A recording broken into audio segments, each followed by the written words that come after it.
episode number 54. Hey, you know what? I have an idea who the Cleveland Browns should sign as their next head coach. And it's a pretty freaking easy one. Stay tuned.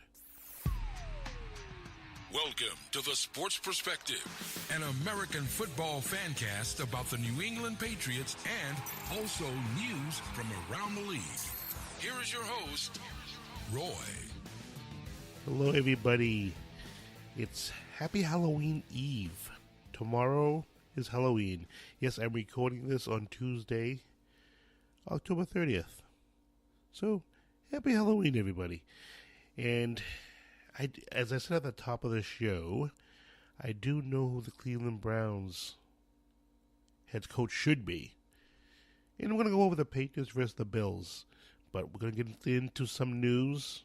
Today we have the trading deadline and a bunch of other news happening. So let's jump on into this.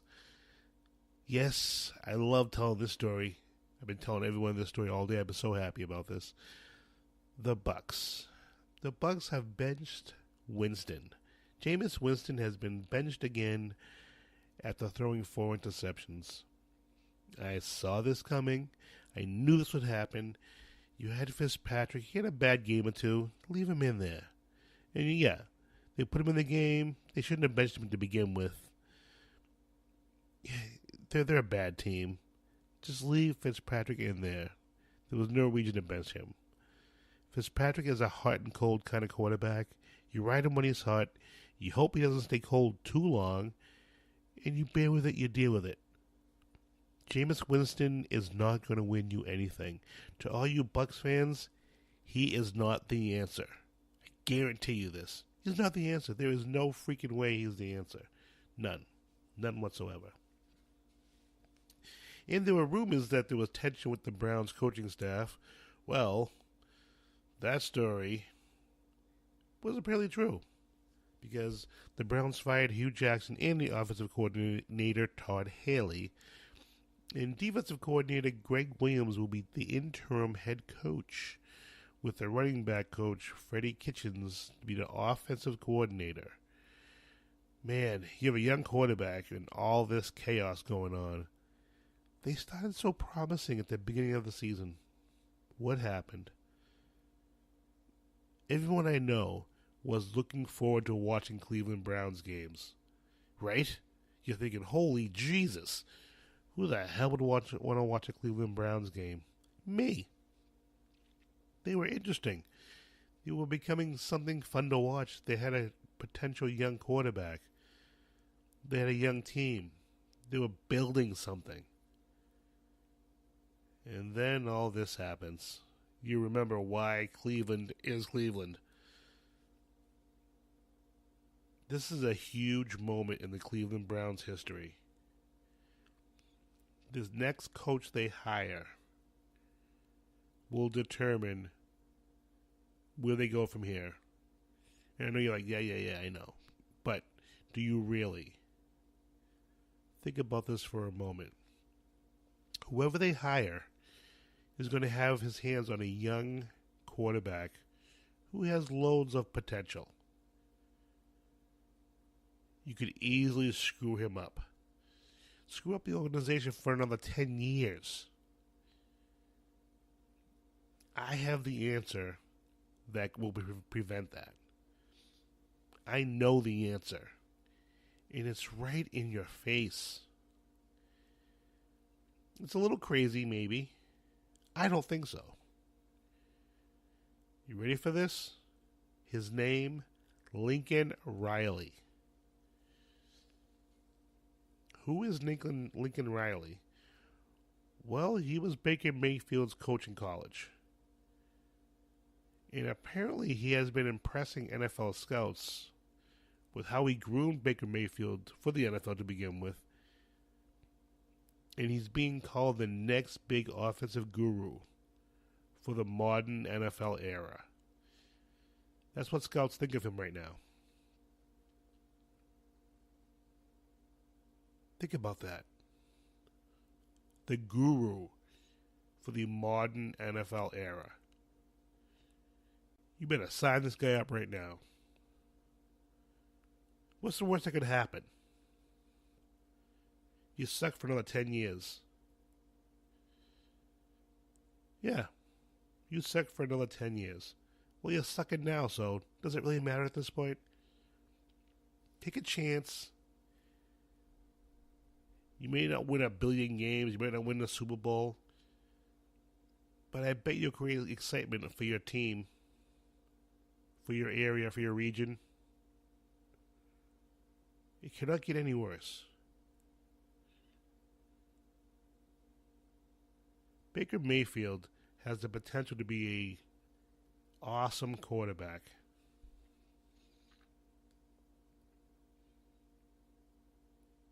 You need to sign Lincoln Riley.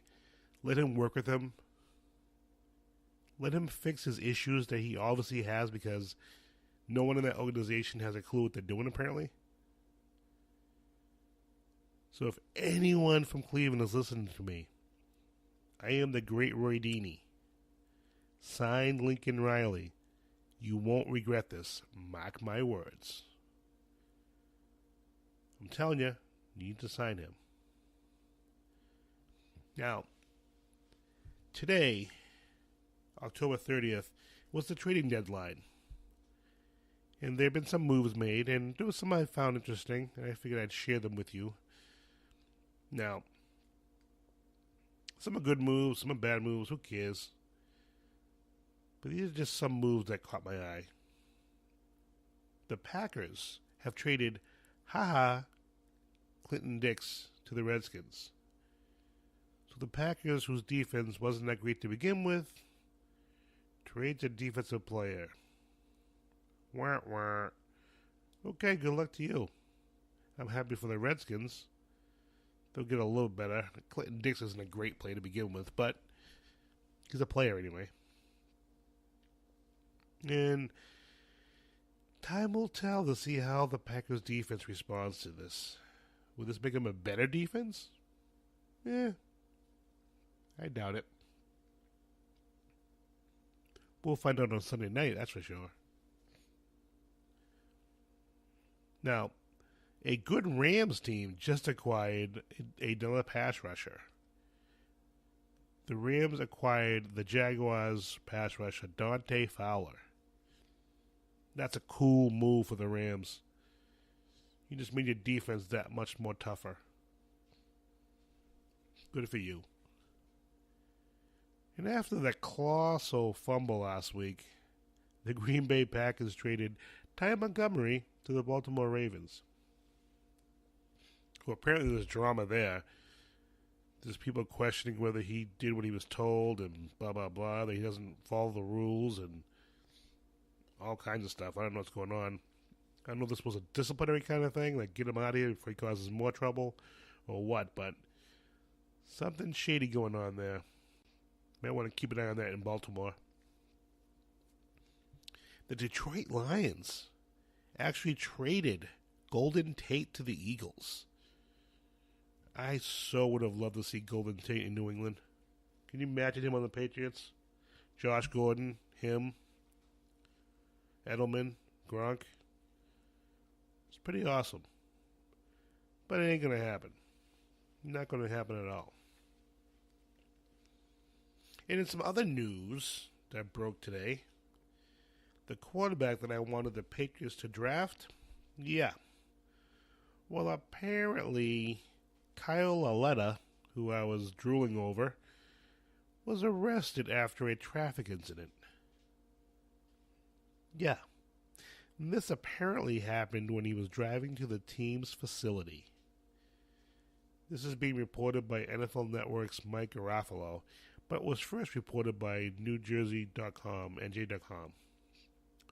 And check this out. The dude's being charged with eluding police, obstructing administration of law, resisting arrest, and reckless driving, and a slew of other driving nonsense. Holy freaking Jesus. What was he thinking? Does he not have police where he grew up? Like, what the hell, dude? What is your problem? And apparently, people were saying He was ignoring the police orders to stop. Almost hit a police officer, actually. And almost hit another car. This is just crazy. No. The 2018 Giants, they're done, obviously. But that's it. They're cursed. I don't know who cursed the Giants. I don't know what's going on, but they're cursed. They are so cursed. So all you New York fans, happy Halloween. Good luck. All right, back to the trade deadline. Now, the Texans got a little better by trading for Broncos wide receiver Demaryius Thomas, who I wouldn't have been upset to see come here either. He's having an off year, but you put him with Brady, maybe we can revive something, but I don't know. But now he's in Texas. And on Instagram, Dominique Rodgers-Cromartie has announced he is retiring. You know, he was a good little player, but I don't think he's that great. But good for him. Played 11 years. Now he can go hang out with his 40 kids. Now let's get to some Patriots news. He is the one with 40 kids, right? I don't know. Now, the Patriots were actually busy leading up to the trade deadline. There were all kinds of rumors about the Patriots. Some were kind of like, ooh. Some were kind of like, eh. And I want to discuss a couple of these just for my own, because I want to discuss it. My show, I want to discuss it. Now, there was a rumor that they were going to make a trade, or thinking of making a trade for Jamie Collins. I'm going to let you absorb that for a moment. Just take that in. Jamie Collins. Yes. The same Jimmy Collins they traded because he wouldn't follow the rules the first time. He would be on defense and do whatever the hell he wanted. He didn't care what the coaches were saying. Nice, huh? Now, another rumor, they were discussing Demaryius Thomas, obviously, didn't go anywhere. And to be honest, I would have liked both these moves. Collins, you deal with him for a year. He's got tons of skill. For 1 year, you can deal with his crap. And Demaryius Thomas, he wasn't having a great year at all. He was doing dropping passes. But it didn't happen. And the crazy thing is, supposedly, which apparently wasn't true, that the Patriots were willing to part ways with a top draft pick for a premium wide receiver. So either they didn't think any of these receivers were top tier, or they weren't parting with one of the top draft picks. One of those two. And they do have a great receiver in Josh Gordon. But there's some crazy things about him recently. There's rumors about him in recent days of tardiness at meetings and practice. So it's like, oh, Jesus, here we go. In one rumor, actually had him even sitting out last night's football game against the Buffalo Bills for the first quarter. But he ended up playing, so I don't know. But this is a story we're going to have to keep an eye on because this may have legs. We know what he's done in the past, so unfortunately this could be turned into something. I'm hoping not, but you never know. Now, the Patriots paid the Bills last night. But first, I want to talk about Brady's dominance in Buffalo. I found some incredibly interesting stats. Going to Monday night's game, Brady was 4-2, now 5-2, at New Era Field and Ralph Stadium. That's actually the third most wins in Buffalo. He only trails Jim Kelly with 59 and Joe Ferguson with 46. And in all time, Brady is 28-3 against Buffalo. Most wins by a quarterback against a single team. Now, I want to tell you about some of the other guys that were on this list. It's a pretty good list. Brett Favre versus the Lions had 26 wins. Brady versus the Jets had 25 wins. Brett Favre versus the Bears had 23 wins. Brady versus the Dolphins, 22 wins. Big Bad Dan Marino versus the Colts, 22 wins. Big Ben versus the Bengals, 22 wins. So that's a good little list of pretty good players there. Now, Brady also has 4,239 yards passing against Buffalo, 31 touchdowns, and 10 interceptions. And Brady faced 13 quarterbacks in his career against Buffalo. See if you remember any of these quarterbacks. 3 of them actually beat Brady. Can you guess who? Here's the list. Rob Johnson, Alex Van Pelt, Big Bad Drew Bledsoe, Travis Brown, J.P. Lozman, Kelly Holcomb, Trent Edwards, Ryan Fitzpatrick, E.J. Manuel, Thad Lewis, Kyle Orton, Tyrod Taylor, Nathan Peterman. Yes, those are the boys that he faced. Now here are the 3 quarterbacks that beat him. If you want to pause this right now to see if you can answer the question, go right ahead. But if not, in 3, 2, 1, Kyle Orton, Ryan Fitzpatrick, and Drew Bledsoe all have beaten Brady.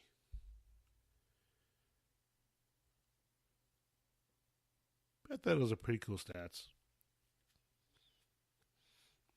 Now on to the game.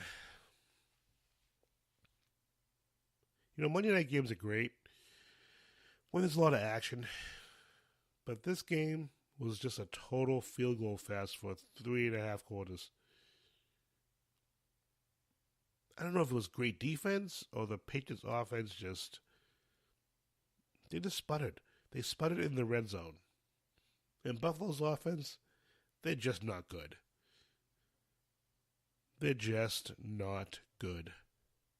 They're running college offense on the field. That tells you something. Yeah, but thank God that Buffalo's offense wasn't very good, because we could have easily lost this game. Easily. Because all we were doing... Oops, sorry about that. My computers went haywire. All we can do is be thankful, because they so could have beat us if they could have scored some touchdowns. There were actually no touchdowns in the game until White finally ran one in. Late in the third, early fourth quarter, mid fourth quarter. And then Devin McCourty sealed the deal, picking off a pass and running at 84 yards for a touchdown, which was a really nice run, by the way. That was a really nice run. And that sealed the deal for 25-6 victory. So now the Patriots are 6-2. Offensively, they can't play this way next week against the Green Bay Packers because they got their butts kicked. And speaking of the Packers, they're coming to Foxborough next Sunday, November 4th at 8:20 p.m. on NBC. And the Packers are 3-1. Another late game for the Patriots. And the Packers lead this all-time series with the Pats, 6-5. We all know the big loss in '97, the Super Bowl, that Parcells decided he wasn't flying back with the team. But in the last couple of meetings, these teams have actually split. In December 2010, New England beat Green Bay 31-27. But in the most recent meeting, in November 2014, Green Bay beat New England 26-21.